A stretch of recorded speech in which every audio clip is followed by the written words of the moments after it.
Desde que o ser humano aprendeu a contar histórias, a ideia de magia tem estado presente, e não apenas como parte da ficção. Em civilizações antigas, magia era algo tão real quanto a terra sob seus pés. Era um poder capaz de curar doenças, invocar espíritos e até alterar a realidade. Mas entre todos os rituais, encantamentos e práticas mágicas espalhadas pelo mundo, algumas se destacam como as mais fortes, as mais temidas e as mais misteriosas. Hoje, vamos explorar as magias mais poderosas que já existiram na história da humanidade, feitiços que cruzaram o tempo, desafiaram a lógica e deixaram um rastro de fascínio que perdura até hoje. Prepare-se, porque o que você vai ouvir agora não é para os fracos de coração. Começamos com o Olho de Horus, do Antigo Egito. O Olho de Horus é muito mais do que um símbolo bonito estampado em colares ou tatuagens modernas. Na antiguidade egípcia, ele era um dos amuletos mais poderosos e sagrados, carregando em si uma história profunda de sacrifício, renascimento e proteção divina. Segundo a mitologia, Horus era o deus Falcão, filho de Osíris e Ísis, e travou uma batalha épica contra Sete, o deus do caos, para vingar a morte de seu pai. Durante esse confronto, Horus perdeu um de seus olhos, que foi magicamente restaurado pelo deus da sabedoria, Toto. O olho, então, tornou-se um símbolo não apenas da visão física, mas da percepção espiritual, da cura e da restauração total. Era considerado um amuleto tão forte que, segundo os egípcios, nenhuma força do mal poderia atravessar seu poder. Na prática, o Olho de Horus era utilizado em rituais de proteção e renascimento. Sarcófagos e túmulos eram adornados com o símbolo para garantir a segurança da alma na jornada para o além. Amuletos em forma do olho eram colocados nos mortos para guiá-los e protegê-los no mundo espiritual. Mas não era só na morte que ele era importante. Na vida cotidiana, egípcios de todas as classes carregavam o olho como proteção contra doenças, maldições e infortúnios. Em tempos de guerra, amuletos do Olho de Horus eram usados para proteger soldados em batalha. Acreditava-se que portar o olho fortalecia o corpo, clareava a mente e blindava o espírito contra ataques invisíveis. Curiosamente, o próprio formato do Olho de Horus carrega significados ocultos.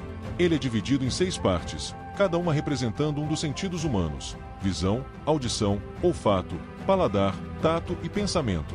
Cada segmento tinha também uma associação matemática com frações usadas pelos egípcios antigos. Uma ligação entre a matemática sagrada e o poder espiritual. Essa complexidade mostra o quanto os egípcios viam a vida e a magia como aspectos interligados de uma mesma realidade. Para eles, o olho era ao mesmo tempo uma ferramenta mística e uma representação do funcionamento perfeito do universo. Hoje, o Olho de Horus continua sendo um símbolo universal de proteção, cura e sabedoria espiritual. Muitos acreditam que seu poder não foi perdido com o tempo, ele apenas mudou de forma. Em um mundo cheio de incertezas e forças invisíveis, talvez carregar o olho seja, mais do que nunca, um lembrete de que estamos sempre em busca da harmonia entre corpo, mente e espírito. Entre os celtas, a magia dos druidas é envolta em mistério, poder e reverência pela natureza. Os druidas eram os sacerdotes, magos e conselheiros espirituais dos antigos celtas, uma sociedade que se espalhava pela Europa antes da dominação romana. Para eles, magia não era apenas feitiçaria, era a expressão natural da vida em comunhão com o universo. Eles não construíam templos de pedra, pois toda a natureza era seu altar. Bosques sagrados, conhecidos como Nemeton, eram os lugares de culto e magia mais importantes. Ali, sob a sombra de árvores ancestrais, os druidas realizavam rituais para se conectar com as forças invisíveis que governavam a terra, os céus e o submundo. E dizem que seus poderes eram tão respeitados e temidos que até os grandes imperadores hesitavam em enfrentá-los diretamente. O conhecimento druídico era transmitido oralmente, através de poemas, canções e histórias codificadas, o que faz com que hoje muito do que sabemos venha de relatos externos, principalmente dos romanos. Os druidas eram mestres em diversas formas de magia, desde encantamentos de cura, proteção e fertilidade, até rituais de previsão do futuro.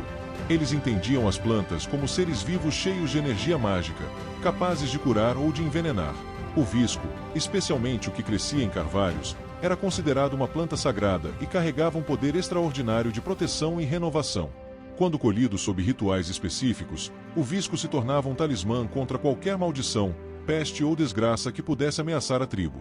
Os druidas também dominavam a adivinhação, interpretando sinais da natureza, voos de pássaros, formas das nuvens e movimentos da água. Suas previsões eram tão respeitadas que, antes de qualquer batalha ou tomada de decisão importante, reis e guerreiros buscavam sua orientação. Além disso, eles realizavam rituais de celebração dos ciclos da Terra. Os equinócios, os solstícios e as fases da Lua eram eventos de poder cósmico que os druidas canalizavam para garantir harmonia, prosperidade e equilíbrio espiritual.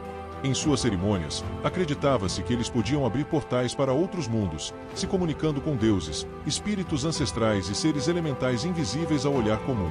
Apesar da perseguição romana e da cristianização da Europa, a essência da magia druídica nunca morreu. Suas práticas influenciaram tradições ocultistas, cultos de bruxaria e movimentos espiritualistas até os dias de hoje. O druidismo moderno, ainda praticado por grupos neopagãos, busca resgatar essa profunda conexão com a Terra, o ciclo da vida e o mistério das forças invisíveis. E talvez, mesmo sem perceber, a herança dos druidas ainda ecoa em nós, cada vez que sentimos aquela inexplicável magia ao caminhar por uma floresta, ao observar o nascer do sol, ou ao ouvir o vento sussurrar segredos antigos. Indo para o Oriente, encontramos a magia taoísta. Na China antiga, a magia taoísta é uma das tradições místicas mais antigas e profundas do mundo, surgida na China há milhares de anos. Diferente de outras formas de magia ocidental, a magia taoísta é inteiramente focada na harmonia entre o ser humano e as forças invisíveis do universo. O Tao, o fluxo eterno que rege tudo o que existe. Para os mestres taoístas, ou Feng Shi, o objetivo da magia não era controlar o mundo, mas alinhar-se com ele. Eles acreditavam que, através do equilíbrio da energia vital, o famoso Qi, era possível alterar realidades, curar doenças, proteger aldeias inteiras contra desastres naturais e até prolongar a própria vida. A prática envolvia encantamentos, rituais secretos, talismãs místicos desenhados à mão e a manipulação consciente de energias espirituais invisíveis. Entre os métodos mais impressionantes da magia taoísta estavam os chamados Fu, talismãs mágicos escritos com caracteres enigmáticos, carregados de intenções específicas. Esses amuletos eram ativados por rituais de respiração, gestos simbólicos e palavras sagradas, criando uma ponte entre o plano material e o espiritual. Mestres taoístas também utilizavam invocações para chamar divindades protetoras, controlando forças naturais ou afastando entidades maléficas. Alguns relatos históricos falam sobre monges taoístas que conseguiam caminhar sobre a água, desaparecer em nevoeiros ou manipular o clima, façanhas vistas como a materialização extrema de sua conexão com o Tao. Mas esses poderes exigiam uma vida inteira de disciplina, meditação e, sobretudo, desapego total dos desejos mundanos. Outro ponto fascinante da magia taoísta é a alquimia espiritual. Mais do que transformar metais em ouro, os taoístas buscavam o ouro interno, a imortalidade da alma. Práticas de alquimia interna envolviam técnicas de respiração, visualizações complexas e posturas corporais que, segundo a tradição, refinavam o Qi dentro do corpo, transformando-o numa essência divina. Alguns textos falam de mestres que, ao atingir esse nível, podiam transcender a morte, entrando num estado de existência eterna nos reinos espirituais. Esses ensinamentos eram tão secretos que só eram transmitidos de mestre para discípulo em rituais solenes, protegidos por juramentos e códigos simbólicos indecifráveis para o mundo externo. Hoje, muitos elementos da magia taoísta sobreviveram em práticas como o Tai Chi, o Qigong e nas tradições de medicina energética chinesa. Mas a verdadeira magia, aquela dos antigos mestres, continua sendo um mistério guardado nas entrelinhas dos textos esquecidos e nos corredores silenciosos dos templos mais antigos. Talvez a maior lição que a magia taoísta nos oferece é simples e profunda. O maior poder não está em mudar o mundo à força, mas em compreender seu ritmo invisível e dançar com ele. Já na Europa medieval, uma prática que aterrorizou reis e papas foi a goetia. A goetia é uma das vertentes mais enigmáticas e controversas da magia ocidental, cercada de mistério, medo e fascínio. O termo vem do grego goteia, que significa feitiçaria ou invocação de espíritos. Dentro da tradição esotérica, a goetia se refere principalmente à primeira seção do famoso Grimório Lemegeton, também conhecido como a Chave Menor de Salomão. Segundo a lenda, o próprio rei Salomão teria capturado e controlado 72 demônios usando anéis mágicos, selos secretos e palavras sagradas. A goetia, então, se transformou em uma prática codificada, um manual para invocar, comandar e negociar com esses seres espirituais, que não eram vistos apenas como demônios maléficos, mas como inteligências poderosas que podiam conceder conhecimento oculto, riquezas, influência e até habilidades sobrenaturais. O processo ritualístico da goetia é rigoroso e carregado de detalhes simbólicos. O magista, ou operador, deve traçar círculos mágicos no chão, criar triângulos de manifestação, preparar instrumentos consagrados como varinhas, anéis e talismãs, e recitar longas conjurações, muitas vezes em línguas arcaicas. Tudo isso serve para proteger o praticante e para obrigar o espírito a obedecer seus comandos. Não é um jogo. Segundo os grimórios antigos, qualquer erro na preparação ou na invocação poderia resultar em desastre, com o espírito se voltando contra o magista de forma catastrófica. Por isso, a prática da goetia sempre foi cercada de medo e respeito. Era vista como uma arte proibida, ensinada apenas para aqueles que tinham coragem, disciplina e força espiritual suficientes para enfrentar as consequências. Cada entidade da goetia tem seu próprio selo, aparência, atributos e especializações. Alguns são descritos como reis ou duques infernais, outros aparecem como animais híbridos ou formas grotescas. Mas todos eles, sem exceção, carregam um conhecimento que, para o magista certo, poderia ser a chave para desbloquear segredos universais. Alguns espíritos concedem habilidades como eloquência, invisibilidade, manipulação de pensamentos, descoberta de tesouros ocultos e até a reconstrução de reinos perdidos. Isso gerou, ao longo dos séculos, uma imagem dupla. De um lado, a goetia é vista como uma forma de corrupção e pactos perigosos. De outro, como uma ciência esquecida, capaz de revelar mistérios que transcendem a lógica comum.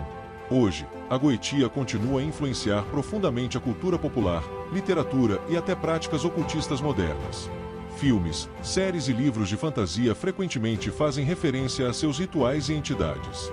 No mundo real, ordens esotéricas, como a Golden Dawn e outras correntes de magia cerimonial, reinterpretaram a goetia como uma metáfora para dominar as forças interiores do ser humano, como se os demônios não fossem apenas entidades externas, mas reflexos das paixões, medos e desejos ocultos da alma. E por fim, talvez a magia mais forte e misteriosa de todas. A magia da palavra é uma das formas mais antigas e poderosas de feitiçaria, e atravessa civilizações, religiões e culturas há milênios.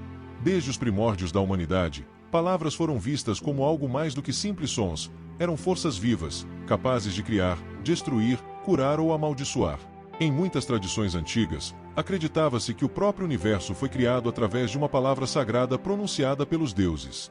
No Egito Antigo, por exemplo, a palavra Eka designava tanto a magia quanto o poder de invocar a realidade por meio da fala. Para os sacerdotes egípcios, pronunciar o nome verdadeiro de uma entidade dava ao mago controle absoluto sobre ela. O mesmo conceito atravessou a história. Saber o verdadeiro nome de algo, ou alguém, significava ter domínio sobre sua essência mais profunda. No universo da magia das palavras, encantamentos, feitiços, orações e mantras são ferramentas para moldar a realidade.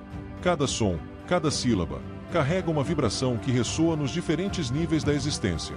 É por isso que, em muitas tradições mágicas, a pronúncia correta de um feitiço é absolutamente essencial. Não basta apenas falar, é preciso falar com intenção, emoção e precisão. Livros sagrados como o Sefer Yetzirah, da tradição cabalística judaica, falam sobre a criação do universo através da combinação de letras e sons. Já em práticas orientais, como o budismo tântrico, os mantras são vibrações sonoras que alinham o praticante com forças cósmicas específicas, mudando não apenas sua mente, mas o próprio tecido da realidade ao seu redor. A magia das palavras também aparece nos rituais de feitiçaria europeia, onde encantamentos eram entoados para invocar espíritos, proteger lares ou atrair boa sorte. Muitas dessas fórmulas eram transmitidas oralmente de geração em geração, preservadas em segredo absoluto. Um feitiço bem-sucedido dependia não só das palavras certas, mas também da emoção por trás delas: raiva, amor, medo, esperança. Os magos antigos sabiam que a energia emocional dava combustível às palavras, tornando-as verdadeiras armas mágicas. E esse poder não é apenas simbólico. Estudos modernos em psicologia e neurociência mostram que palavras podem alterar profundamente nosso estado mental e físico, provando que, de certa forma, a magia das palavras sempre esteve ativa, mesmo que disfarçada sob nomes mais científicos. Hoje, a magia das palavras ainda se manifesta em todos os lugares, em discursos que movem multidões, em músicas que curam corações partidos, em promessas que moldam destinos. A diferença é que poucos percebem o imenso poder que estão manipulando a cada frase que dizem. E talvez, no fundo, cada palavra que você pronuncia seja uma pequena semente mágica, plantando futuros invisíveis em sua vida e na vida de quem te ouve. Porque basta um sussurro, uma intenção, e o universo pode começar a se dobrar à sua vontade. E se você acredita que além de mágicas as palavras também podem se transformar em maldições, preparamos um vídeo para você, sobre a tão temida doença chamada câncer. Será que ela seria mesmo uma simples doença, ou será que existe uma maneira de evocar aquela maldição? Agora me diz, qual dessas magias você acredita que ainda pode estar viva, adormecida, esperando ser despertada? Deixa sua opinião nos comentários, já explode o like, se inscreve no canal e ativa o sininho, porque aqui, a magia, é real para quem acredita. Te vejo no próximo vídeo.